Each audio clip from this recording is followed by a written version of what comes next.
நல்ல பாம்புன்னு சொல்லுவீங்களே, நான் சொல்கிறேன் அது கெட்ட பாம்பு.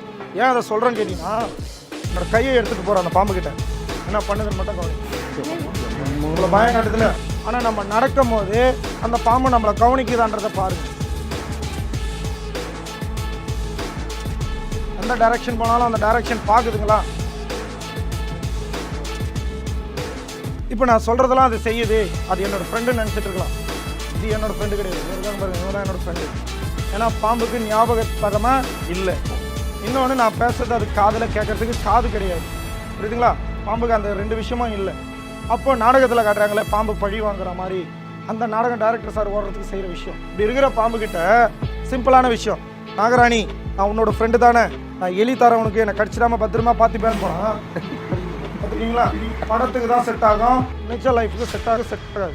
இது பழி வாங்குற மாதிரி ஒரு எண்ணம் இருந்ததுன்னு வச்சுக்கோங்க, இந்த பாம்பு கடவுள் கொடுத்துருந்தாருன்னு வச்சுங்க, மக்கள் தொகை வருஷத்துக்கு வருஷம் இன்க்ரிமெண்ட் ஆகாது, குறைஞ்சிரும். ஏன்னா இது வருஷத்துக்கு 45 முட்டை இடும். 45 முட்டையும் பொறிஞ்சு வெளியே வரும்போது அவங்க அம்மா சொல்லலாம், இவன் தான் உங்கள் அப்பாவை சாவடிச்சுவன், இவன் தான் உங்கள் அப்பாவை பிடிச்சிட்டு போனவன், அவன் வீட்டுக்கு போங்கடான்னு அனுப்பிச்சி விட்டுதுன்னு வச்சுங்க, 45 குட்டியும் வெளில வரும். நம்ம வம்சமே இருக்காது, அழிஞ்சு போய்டும். அந்த அளவுக்கு மாற்றி விட்டுரும். உண்மை கிடையாது. 4 மணி நேரம் வரையும் டைம் கொடுக்கும். நல்ல பாம்பு கடிச்சிட்டா 4 ஹவர்ஸ் இருக்குது. பாம்பு சாப்பிடக்கூடிய உணவுகள் புரியுதுங்களா? நிறைய பேர் நினச்சிட்டு இருக்கோம் பாம்பு பால் குடிக்குது, முட்டை சாப்பிடுதுன்னு. அதில் ஒரு விஷயம் மட்டும்தான் உண்மை, பாம்பு முட்டை சாப்பிடும், பால் குடிக்காது. புரியுதுங்களா? எந்த பாம்பே பால் குடிக்காது, தண்ணி குடிக்கும். பாம்பு பால் குடிக்கிறோம் இருந்தால் காலையில் எழுந்தோடனே நம்ம டீ காஃபிலாம் குடிக்க முடியாது, ஆவின் பூத்துலாம் மூடிடுவாங்க, புரியுதுங்களா? ஏன்னா இந்த பாம்பு அங்கே தான் இருக்கும். பாம்பு பால் குடிக்காது.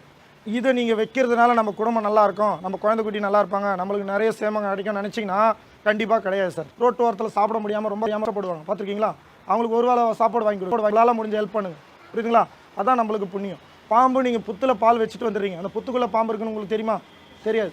தெரியாத வேலையை செஞ்சுட்டு வரும், தெரிஞ்ச வேலையை செய்யலாமே, அதனால் நம்மளுக்கு நல்லது தானே. அந்த புத்துக்குள்ளே அந்த பாம்பு இருக்கவே இருக்காது. கோயிலெல்லாம் பார்த்துருக்கலாம், புத்து மேலே மஞ்சள் தூள் போட்டிருப்பாங்க, குங்குமம் போட்டிருப்பாங்க, எல்லாத்தையும் போட்டிருப்பாங்க. அந்த ஸ்மெல்லாம் அதுக்கு ஆகாது, அது உள்ளே இருக்காது. பாம்பு ஒரு இடத்துல நிரந்தரமாக வாழாது.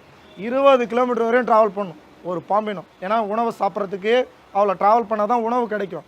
நிறைய பேர் சொல்கிறாங்க இந்த நெல்ல பாம்புலேருந்து தான் ஒரு கல் ஒன்று எடுக்கிறாங்க, மாணிக்க கல், அதை எடுத்துகிட்டா நம்ம கோடீஸ்வரன் ஆயிலான்றாங்க. அது மாதிரிலாம் மாணிக்க கல்லாம் வந்ததுன்னு வச்சதுங்க, நாங்கள் 3 பேர் கோடீஸ்வரன் தாங்க, புரியுதுங்களா? ஏன்னா என்னோட ஒரு 315 பேர் இருக்காங்க எங்கள் கம்யூனிட்டி, எல்லாருமே கோடீஸ்வரன் தான்.